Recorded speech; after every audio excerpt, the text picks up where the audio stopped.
ओम श्री सरस्वत्यै नमः। नमस्कारः। पंच अधिक द्विशततमी कक्षा। अच्छा जी, हमारा कारक चल रहे हैं, सप्तमी देख रहे हैं और आज का सूत्र है आयुक्त कुशलाभ्याम चा सेवायाम 2-3-40 अष्टाध्यायी जी में देखा जाता है। दूसरा अध्याय तीसरा पाद और ये जो है अधिकार सूत्र है। इसी अधिकार सूत्र में सारे हमारे जो विभक्ति के सूत्र हैं। ये देखिए, आयुक्त कुशलाभ्याम चा सेवायाम, ये 2-3-40 हमारा सूत्र है और इसमें षष्ठी च अनादरे से षष्ठी की अनुवृत्ति आएगी और सप्तम्य अधिकरणे च उससे सप्तमी आएगी। ठीक है, तो ये अनुवृत्ति सूत्र लिख दिए गए हैं। आयुक्त कुशलाभ्याम तृतीया विभक्ति द्विवचनम और च आसेवायाम, इसमें च अव्यय है, आसेवायाम सप्तमी एक वचनम है।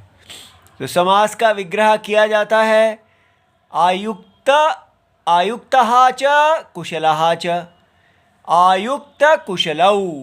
ठीक है, तो ये हमारा इतरेतर द्वंद्व है, तो इसलिए राम लक्ष्मणौ इस प्रकार ये बन गया। और ताभ्याम, उन दोनों के द्वारा, उन दोनों के साथ आयुक्त कुशलाभ्याम इतरेतर योग द्वंद्व समास हो गया। ठीक है, अब है शब्दार्थ।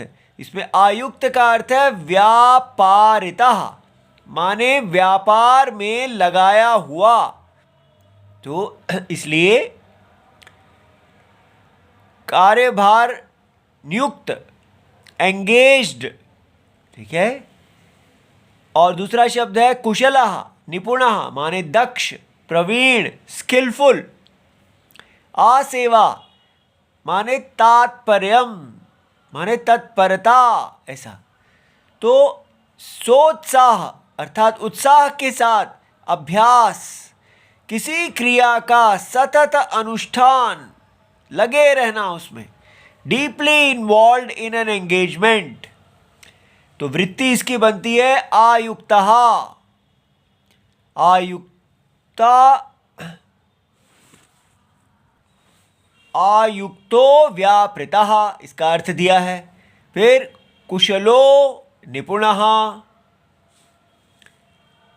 तो इति ताभ्याम शब्दाभ्याम योगे, इन दोनों शब्दों के साथ योग होने पर, तो सह लगा लेना है, आसेवायाम गम्यमानायाम, आसेवा अर्थात तात्पर्यम, पूरी तरह कार्य में लगे होना, जो है ऐसा गम्यमान हो, ऐसा अर्थ आप प्रकट करना चाहते हो, तो षष्ठी सप्तम्यौ विभक्ति भवतः।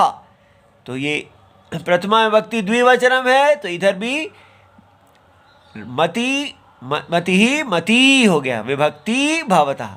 तो सप्तमी और विभक्ति होती है। ठीक है, तो आयुक्त और कुशल जो शब्द हैं, उनका अगर जिसके साथ योग होगा उसमें सप्तमी और षष्ठी विभक्ति हो जाएगी, अगर आसेवा गम्यमान है। ठीक है, तो उदाहरण देखिए, आयुक्तः कटकर्णस्य, आयुक्तः कटकर्णे, यहाँ षष्ठी है, यहाँ सप्तमी है। तो कट माने चटाई, चटाई बनाने में लगा हुआ, लगाया हुआ। तो किसी ने तो हमने देखा व्यापारितः, तो किसी को नियुक्त किया गया चटाई बनाने में और वो पूरे मन से लगा हुआ है, तो ये आसेवा गम्यमान हो गई। ठीक है, दूसरे में है कुशलः कटकर्णस्य। अब यहाँ पर व्यापृत का अर्थ नहीं आ रहा है, कुशल वो दक्ष है और पूरे मन से लगा हुआ है। ठीक है, तो कुशलः कटकर्णे कटकर्णस्य, षष्ठी और सप्तमी दोनों हो जाएंगी। अब इसका पूर्व पक्ष है आसेवायाम इति किम, क्यों ये आसेवा की बात कही गई है? अब देखिए, आयुक्तः गौः शकटे, ठीक है। तो यहाँ आयुक्त का मतलब है ईशत युक्त, माने बहुत ज़्यादा नहीं बांधी गई है, हल्की बांधी गई है। गाय शकट में ढीली हल्की बांधी गई है। तो यहाँ पर ये नहीं है कि गाय किसी बड़ी तत्परता से कुछ कार्य कर रही है।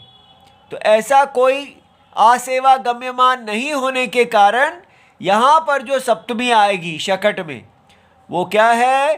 तत्र सप्तमी एव अधिकरणे भवति, वहाँ बस अधिकरण का तात्पर्य होगा, लेकिन आसेवा गम्यमान का नहीं होगा, षष्ठी नहीं होगी, शकटस्य तो नहीं होगा, और सप्तमी भी केवल अधिकरण को देखते हुए आएगी, ठीक है।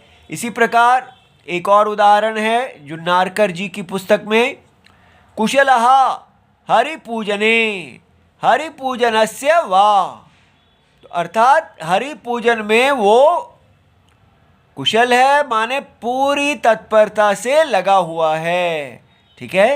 इति सर्वम शिवम प्रणाम।